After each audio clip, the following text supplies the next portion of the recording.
में अरस्तु टॉपिक के साथ हम चल रहे हैं। लेक्चर 3 तक अरस्तु टॉपिक में कंप्लीट हो गया है। लेक्चर 4 में आज हम देखेंगे। लेक्चर 3 में हमने पढ़ा था अरस्तु की रचनाएं क्या क्या है, महत्वपूर्ण रचनाओं के विषय में देखा था हमने।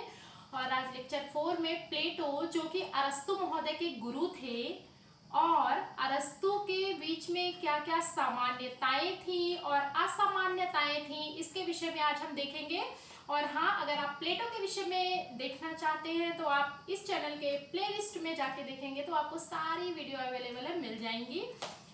कई सारी पार्ट में बटी हुई हैं, कंप्लीट है, तो आपको ये मैटर मिल जाएगा, उसमें देखना चाहे तो देख लीजिएगा। और हाँ, इस वीडियो को आप खूब सारा शेयर करिए प्लीज, ताकि ये बहुत लोगों तक पहुंच सके और कई लोग इसको देख सके, संख्या बढ़ाइए। तो चलिए आज स्टार्ट करते हैं सामान्यताओं और असामान्यताओं के विषय में। तो पहले डाल लेते हैं, नोट डाउन कर लेते हैं क्या क्या सामान्यताएं थी और असामान्यताओं के विषय में।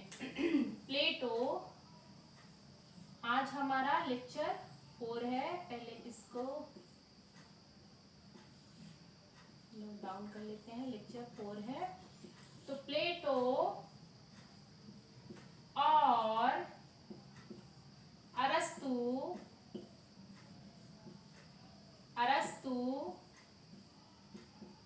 की सामान्यताएं की समानता और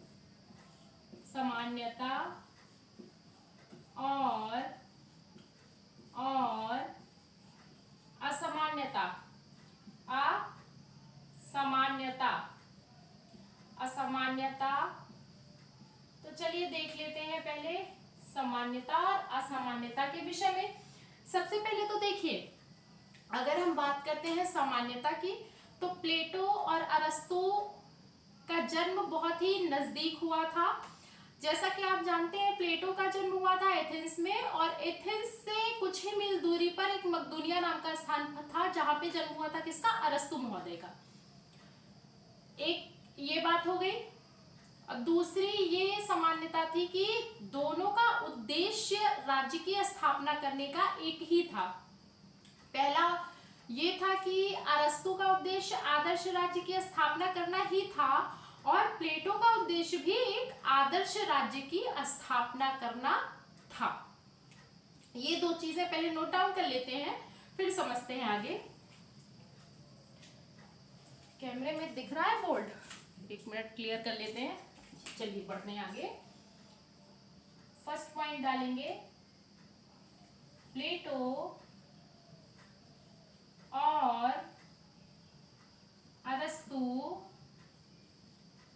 अरस्तु अभी हम देखेंगे, दोनों के उद्देश्य एक ही थे, लेकिन तरीका यानी पद्धति इन्होंने अलग दी थी। प्लेटो और अरस्तु का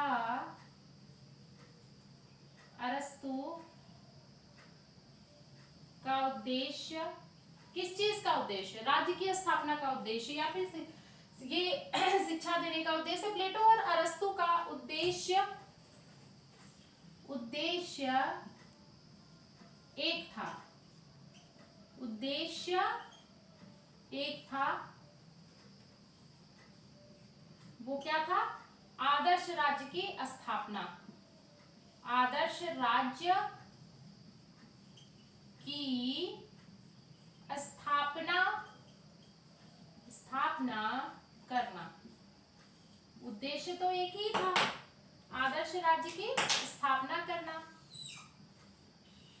ठीक है। और दोनों का जन्म भी थोड़ा नजदीक ही हुआ था राज्य में। ठीक है। अब हम देखते हैं आगे। प्लेटो ने कौन सी पद्धति अपनाई थी और अरस्तु ने कौन सी पद्धति अपनाई थी आदर्श राज्य की स्थापना के लिए, ये देखेंगे हम। तो अगर हम बात करते हैं कि प्लेटो ने कौन सी पद्धति अपनाई थी और अरस्तु ने, तो प्लेटो ने आदर्श राज्य की स्थापना के लिए आदर्शवादी पद्धति अपनाई थी, और अरस्तु महोदय ने आदर्श राज्य की स्थापना के लिए यथार्थवादी पद्धति अपनाई थी। नोट डाउन करते हैं। प्लेटो ने आदर्श राज्य की स्थापना के लिए प्लेटो ने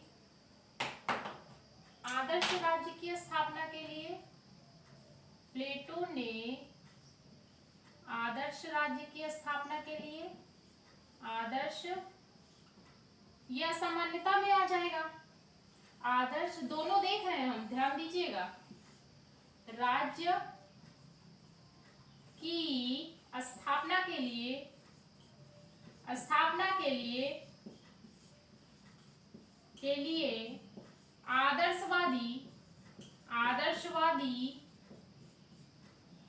आदर्शवादी पद्धति अपनाई। इतना आप अपनाई, चाहे तो नोट डाउन कर लीजिए या समझ लीजिए, फिर इसको रेस करके आगे लिखते हैं। और अरस्तु ने कौन सी पद्धति अपनाई थी? यथार्थवादी पद्धति। ये रेस कर देते हैं, ये वाली लाइन यहां देख लीजिएगा। अरस्तु ने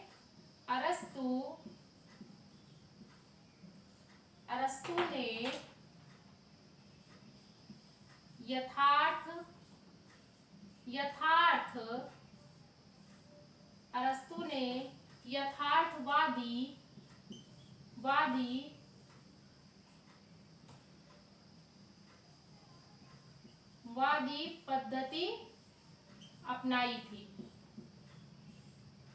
थी। ठीक है, अरस्तु ने यथार्थवादी पद्धति अपनाई थी और प्लेटो ने आदर्श राज्य की स्थापना के लिए आदर्शवादी पद्धति ही अपनाई थी। अब सामान्यता में एक सामान्यता ये थी कि दोनों ही इसको प्राकृतिक संस्था मानते थे। किसको? राज्य के विषय में बात हो रही है। दोनों ही राज्य को प्राकृतिक संस्था मानते थे। देखेंगे, लिखेंगे, नेक्स्ट पॉइंट नोट डाउन करेंगे। दोनों किसकी बात हो रही है, किसके विषय में पढ़ रहे हैं हम? प्लेटो और अरस्तु। दोनों ही राज्य को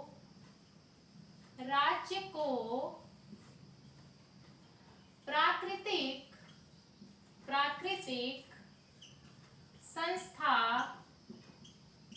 संस्था मानते थे। क्या मानते थे? प्राकृतिक संस्था। दोनों ही राज्य को प्राकृतिक संस्था मानते थे। ठीक है, अब इसको इरेज करते हैं, फिर बढ़ते हैं आगे। इतना आप चाहे तो नोट डाउन कर लीजिए और ध्यान से चाहे तो देख लीजिए। अब हम बढ़ते हैं आगे। दोनों ही राज्य को एक पूर्ण आत्मनिर्भर इकाई मानते थे। दोनों ही पॉइंट में नोट डाउन कर रहे हैं हम। दोनों ही राज्य को पूर्ण आत्मनिर्भर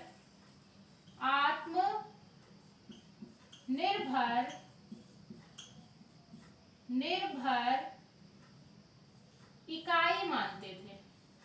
क्या मानते थे? इकाई मानते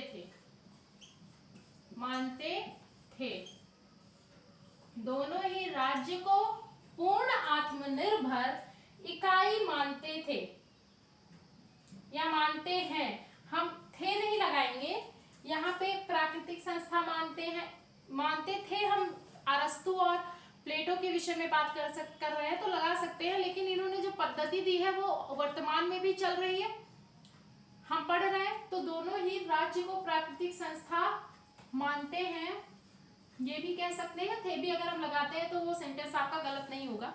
राज्य को प्राकृतिक संस्था मानते हैं। ठीक है, दोनों कहते हैं कि व्यक्ति अपना सर्वोत्कृष्ट राज्य से ही प्राप्त कर सकता है। दोनों कहते हैं कि नेक्स्ट पॉइंट में लिखेंगे,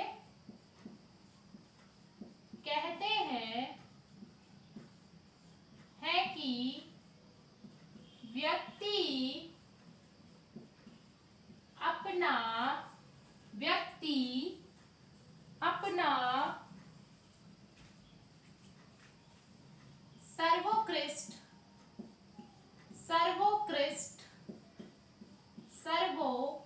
सर्वोत्कृष्ट, सर्वोत्कृष्ट मतलब सब कुछ,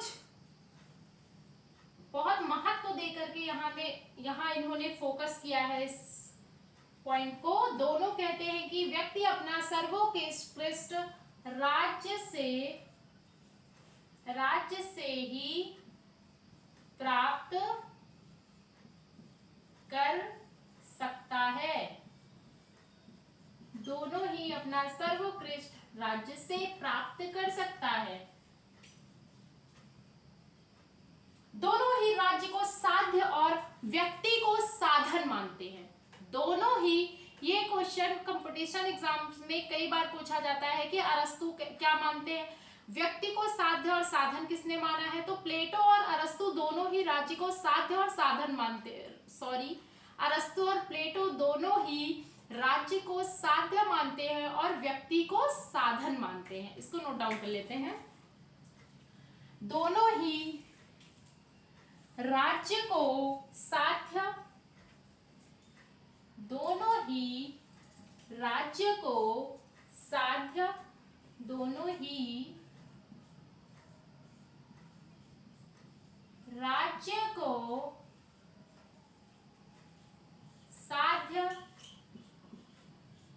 साध्य